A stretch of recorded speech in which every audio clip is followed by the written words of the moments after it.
बिस्मिल्लाहिर्रहमानिर्रहीम। अस्सलामुअलैकुम नाजरीन, खेलों की खबरें, तजज़िये और PSL 9 की लाइव ट्रांसमिशन के साथ मैं हूँ आपका मेज़बान मुश्तबा हसन। इस वक्त PSL के कांटेदार मुकाबले जारी हैं और मुल्तान सुल्तान ने इस वक्त पॉइंट टेबल पहली पोजीशन हासिल कर रखी है। इसके साथ कोयटा ग्लैडिएटर्स जो टीम है वो इस वक्त दूसरे नंबर पर मौजूद है और इन्होंने प्ले ऑफ के लिए अपनी पोजीशन को तकरीबन मुस्तकम कर लिया है। पेशावर ज़ल्मी की बात की जाए इस्लामाबाद यूनाइटेड या कराची किंग्स की, तो इनके दरमियान अभी ये तगदो जारी है कि कौन सी टीम, तीन में से दो टीमें जो है वो पावर प्ले में जा सकेंगी। इस वक्त अगर बात की जाए, हम लाहौर की बात करते हैं तो नाजरीन, लाहौर कलंदर के लिए ये जो PSL 9 है वो डरावना ख्वाब साबित हो रहा है और अब तक खेले जाने उनके 7 मैचेस में से अभी तक उन्होंने किसी मैच में कामयाबी हासिल नहीं की।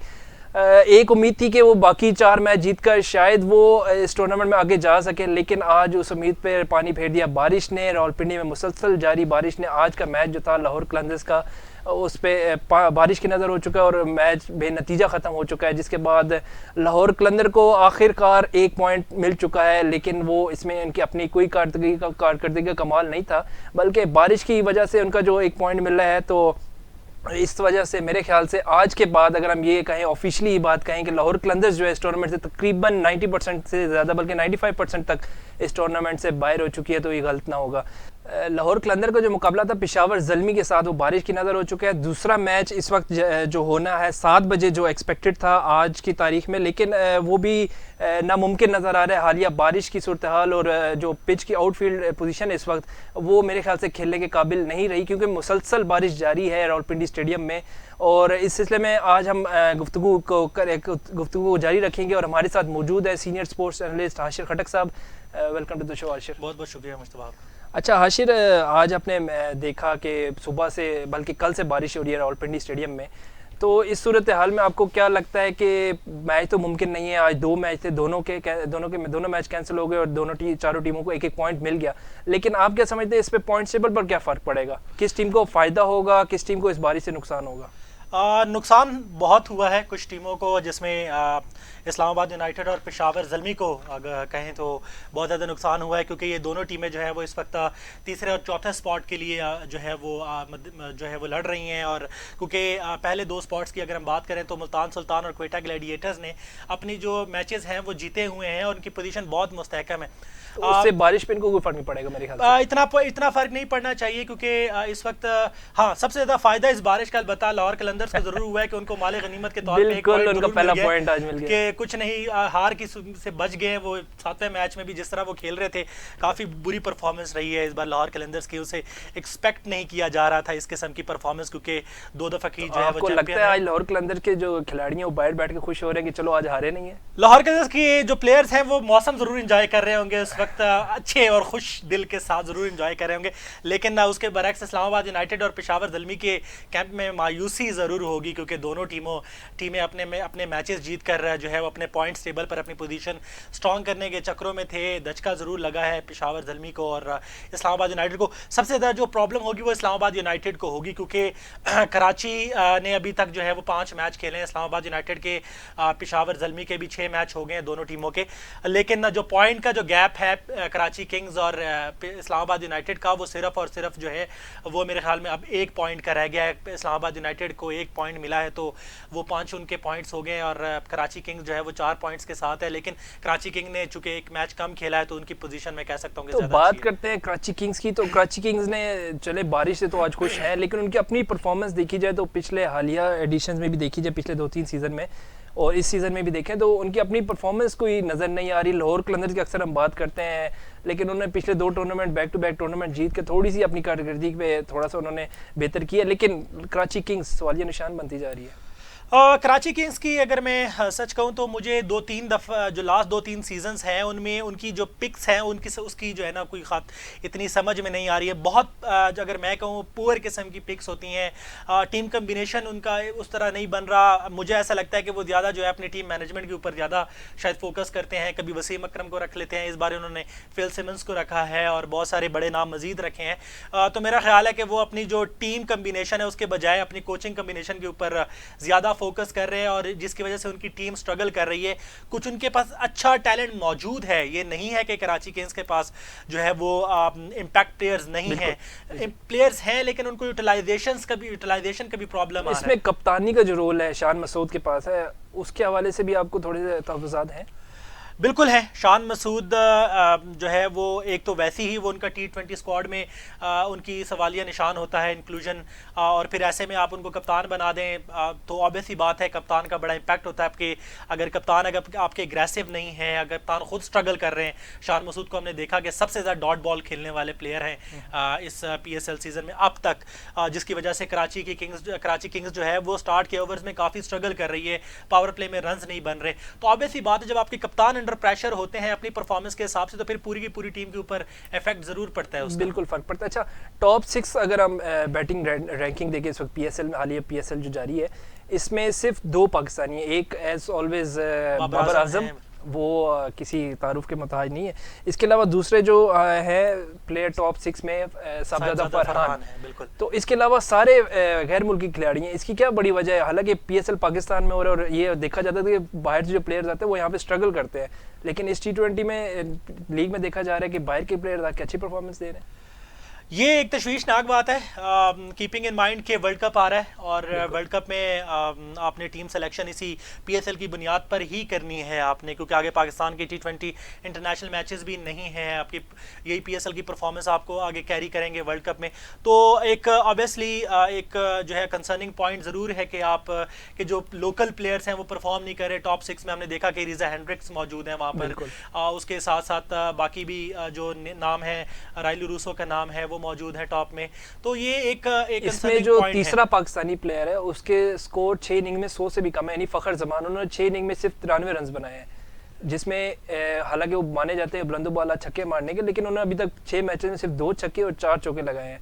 तो ये भी बड़ा एक कंसर्निंग पॉइंट है मेरे ख्याल से ओपनिंग के लिए। बिल्कुल है, क्योंकि फ़खर जमान हमारे ऑब्वियसली एक स्टार जो है वो बैटर हैं और पाकिस्तान का एक बड़ा नाम है क्रिकेट में, और T20 क्रिकेट में जो है ना उनके ऊपर काफ़ी ज़्यादा रिलाई किया जाता है। वो आउट ऑफ फॉर्म है। अगर हम उनके आप देखें उनके जो शॉट सिलेक्शन है 6 के 6 मैचेस में उनके शॉट सिलेक्टेड वो जो है वो स्लॉक करते हुए आउट हुए हैं। फ़खर जमान जब सीधा खेलते हैं तो बड़ा अच्छा खेलते हैं, लेकिन जब भी वो स्लॉक करने जाते हैं ठीक है वो सब कुछ कभी कभार वो ठीक आ जाता है, बल्ले पे बॉल आ जाता है, लेकिन अक्सर चांसेस ये होते हैं कि जो आप स्लॉक करते हैं या तो आप बॉल खड़ा कर देते हैं या फिर बोल्ड हो जाते हैं, और उनको इस जो है वो सीज़न में ये मुश्किलात आ रही हैं। शायद जो ओपोनेंट टीम्स हैं उन्होंने फ़खर जमान के ऊपर काफ़ी ज़्यादा काम किया है, अपने बॉलर्स को वो समझाते हैं मैच से पहले उनको कैसे किस लाइन और लेंथ पे बॉल करवाने, तो फ़खर जमान के ऊपर काम हुआ है, इसलिए वो स्ट्रगल कर रहे हैं। लेकिन मेरे लिए जो एक अच्छा वो है पॉइंट ये है कि साहिबजादा फरहान जो है वो इस टॉप 6 में मौजूद है। लेकिन साहिबजादा फरहान को काफ़ी मौके दिए गए टीम में, लेकिन उस वक्त वो परफॉर्म नहीं करते। डोमेस्टिक में ठीक है वो अच्छा खेल रहे हैं, लेकिन क्या आप समझते हैं कि इस दफ़ा दोबारा एक मौका दिया जाएगा T20 वर्ल्ड कप के इंपॉर्टेंट इवेंट में? मेरे ख्याल में डिजर्व करते हैं, क्योंकि ये सिर्फ इस साल की बात नहीं है, लगातार 2-3 साल से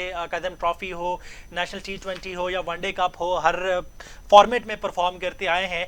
तो लेकिन हमारे यहाँ प्रॉब्लम ये है कि 1-2 मैच खिला के लड़के को ड्रॉप कर दिया जाता है। समटाइम ये होता है कि मैच भी नहीं दिया जाता और बगैर मैच खिलाए ड्रॉप कर दिया।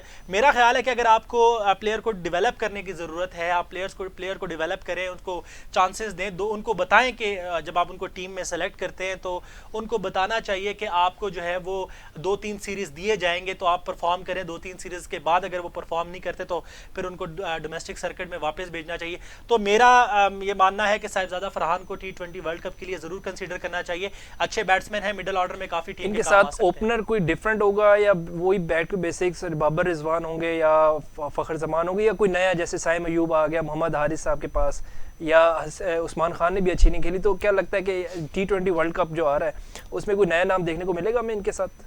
अभी तक तो PSL की परफॉर्मेंस देख के मुझे नहीं लगता। मुझे ऐसा लग रहा है कि वर्ल्ड कप के लिए रिजवान के साथ जो है वो साइम अयूब ओपन करेंगे।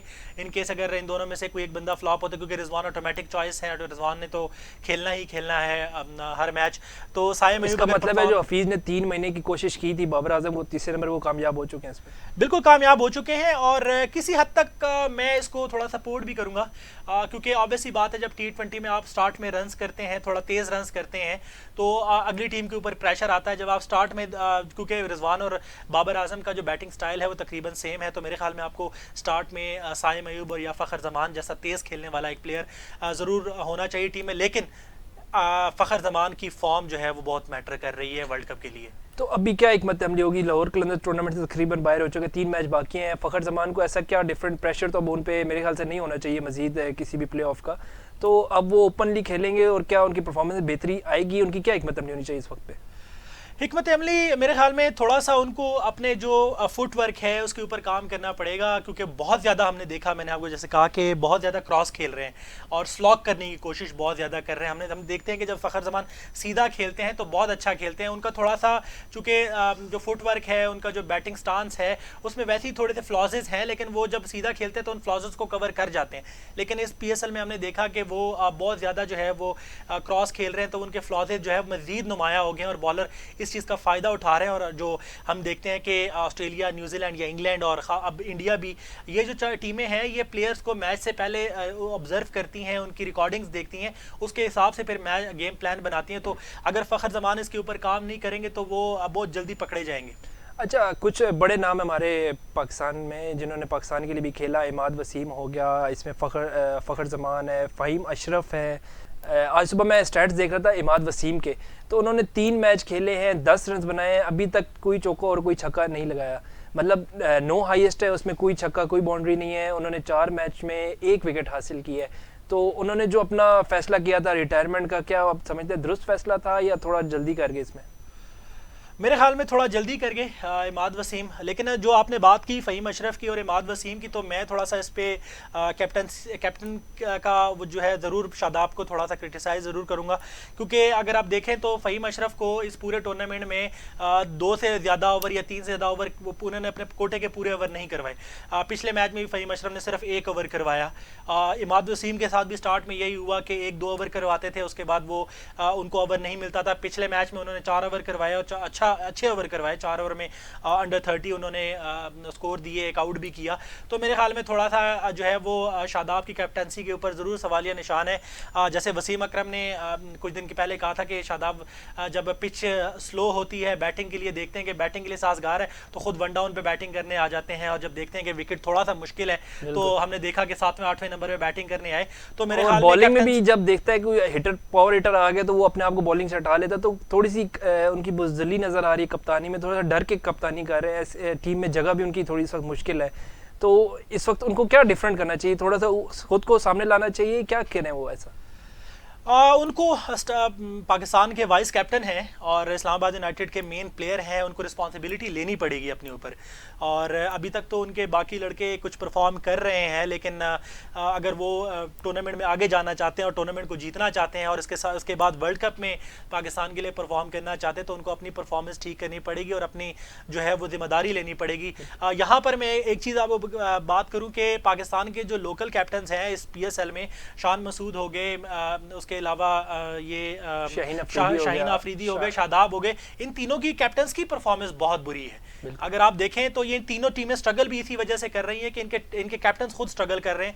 शान की मैंने बात की कि रिजवान की भी कोई खातिर कारकर्दगी नजर नहीं आ रही सुबह 1-2 मैच के, अभी तक वो टॉप 6 में जगह नहीं। रिजवान की अपनी परफॉर्मेंस इतनी कोई खास नहीं है, लेकिन वो टीम को बहुत अच्छा लीड कर रहे हैं। बिल्कुल टीम को साथ लेके जो है वो जैम अप हुई हुई है और एक कंप्लीट टीम वर्क नजर आ रहा है। अगर रिजवान परफॉर्म नहीं करते तो रिजा हेंड्रिक आ जाते हैं, अगर रिजा हेंड्रिक और डेविड मिलान परफॉर्म नहीं करे तो उस्मान खान चिप इन हो जाते हैं। इसी तरह बॉलिंग में डेविड विली है, मोहम्मद अली का एक फैक्टर जो है वो बहुत स्ट्रांग, मुल्तान सुल्तान हर साल इसी बात पे आ रहा था कि PSL में कौन सा एक ऐसा बॉलर और एक ऐसा बैट्समैन आप देखते हैं कि पाकिस्तान का फ्यूचर बन सकता है? मेरे ख्याल में मोहम्मद अली के ऊपर काम करना चाहिए। मुल्तान सुल्तान हर एक टूर्नामेंट में हमने देखा 2-3 साल से जो है वो एक सरप्राइज़ एलिमेंट ज़रूर दे रही है। पिछले सीज़न में एहसानुल्लाह था, उससे पहले शाहनवाज धानी की सूरत में सामने आया। इस बार मोहम्मद अली जो है वो एक सरप्राइज़ एलिमेंट है और क्या कमाल की बॉलिंग अब तक उन्होंने करवाई है। पेस ही नहीं है इतने ज़्यादा इतने ज्यादा उनके पास वैरायटी भी नहीं है, लेकिन जो मेन चीज है वो लाइन और लेंथ को हिट कर रहे हैं और जोर से हिट करते हैं, जिसकी वजह से उनको बाउंस भी मिलता है, बॉल उनका स्किट भी होता है, बैट पे इतना ज्यादा आता नहीं है उनका बॉल, और बैटर्स को स्ट्रगल होता है लंबा शॉट मारने में। ऐसे प्लेयर्स मेरे ख्याल से जो अभी पाकिस्तान आगे अगर बरतानिया जाता है या ऑस्ट्रेलिया की पिचेस पे जाता है, तो ऐसे बॉलर मुझे लग रहा है, मोहम्मद अब्बास की एग्जांपल हमारे सामने है, तो मुझे लगता है मोहम्मद अली का थोड़ा सा कंपैरिजन अगर मोहम्मद अब्बास से किया जाए तो गलत ना होगा। अच्छा आशिर, आपने देखा मोहम्मद अब्बास था हमारे पास एक बॉलर जो बाहर की पिचेस यानी कि यूके जाते थे जब पाकिस्तान की टीम, इसके अलावा ऑस्ट्रेलिया जाती थी, इंग्लैंड वगैरह जाती है टूर पे, तो अच्छी बॉलिंग करते। मोहम्मद अब्बास की स्विंग भी होती थी और पेस इतनी नहीं थी, लेकिन मोहम्मद अली का अगर उनसे मुवाजना करें तो आप क्या समझते हैं कि ये दुरुस्त है इन दोनों का मुवाजना? मेरे ख्याल में इन दोनों का मवाजना बनता नहीं है। मोहम्मद अब्बास की अगर मिसाल मैं आपको दूं तो मोहम्मद अब्बास की मिसाल मोहम्मद आसिफ की तरह की थी। वो पेसी नहीं थे, लेकिन उनकी लाइन और लेंथ बहुत ज़्यादा एक्यूरेट थी, जबकि ऑपोजिटली मोहम्मद अली जो है वो 140 में बॉल करते हैं, उनके पास लाइन और लेंथ अच्छी है, स्विंग भी है इनके पास। मैंने इनको 4 डे में देखा है, ऑब्जर्व किया है मैंने इनको, इनके मैचेस मैंने देखे हैं, तो इनके पास 4 डे में इन्होंने आउट भी किए हैं, इनके पास अच्छा एक आउट स्विंग है, कभी कभार बॉल अच्छा स्टार बन सकते हैं आपके। बिल्कुल पाकिस्तान का फ्यूचर जो है वो बॉलर बन सकते हैं, पाकिस्तान को लंबे अरसे तक सर्व कर सकते हैं, अनटिल और अनलेस के अगर इनके ऊपर जो है वो थोड़ी मेहनत की जाए, रादर देन के इनको डायरेक्ट पीएसएल से उठा के नेशनल सर्किट में लेकर जाए, इनके ऊपर थोड़ा काम करने की जरूरत है। जी बहुत शुक्रिया आशिर खटक साहब, आप हमारे साथ मौजूद थे, आपने आशिर खटक साहब का तजिया सुना। आशिर खटक ने बताया कैसे मोहम्मद अली जो है वो पाकिस्तान के फ्यूचर स्टार बन सकते हैं। हमने बात की इमाद की, सरफराज की, इसके अलावा हमने बात की फ़खर जमान की, इनकी टेक्निक पे बात की। तो नाजरीन PSL 9 का जो ये सिलसिला ये जारी रहेगा। रावलपिंडी में मैचेस आ चुके हैं और रावलपिंडी के जो शायकीन है, जो पिंडी बॉयज़ हैं, वो यकीनी तौर पे इसको ज़रूर एंजॉय करेंगे। और कल जो है बारिश की जो तवक्को है वो भी कल की जा रही है, लेकिन आज की निस्बत मौसम कल बेहतर रहेगा और उम्मीद है कि कल हमें मैच देखने को मिलेगा। PSL 9 के ये जो ट्रांसमिशन नाज़रीन जारी रहेगी इंशाल्लाह। कल के मैच पे दोबारा मिलते हैं आपसे, दोबारा इस मैच पे तबसरा करेंगे और आशिर खटक हमारे साथ मौजूद होंगे। तो आज के लिए इजाज़त दीजिए, बहुत शुक्रिया, अल्लाह हाफ़िज़।